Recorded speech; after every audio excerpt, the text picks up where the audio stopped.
Asa na ba ako? Bakit wala akong makita? Dumilat at sumulat ng mga kwento ng tadhana. Mag-uumaga na pala, tila ba gising pa rin. Pwede bang sabihin sa akin ang mga dapat kong gawin?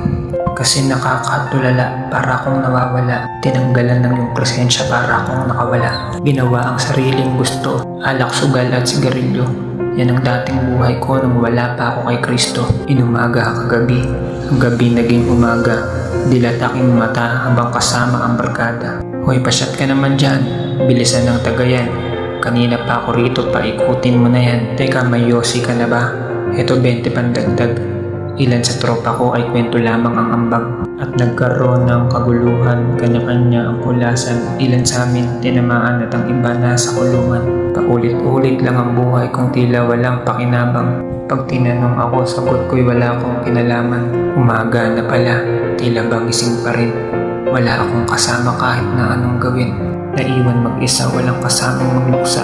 Sumabay pa ang ulan, paligid ko'y basang-basa. Napapagod na ako, sino bang karamay ko? Mabigat ang dibdib ko, sino may alam nito? Sa isang sulok sa silid, naiiyak na lang ako. At may narinig na tinig na andito lang ako. Ako'y napalimon, teka sino na ba yun?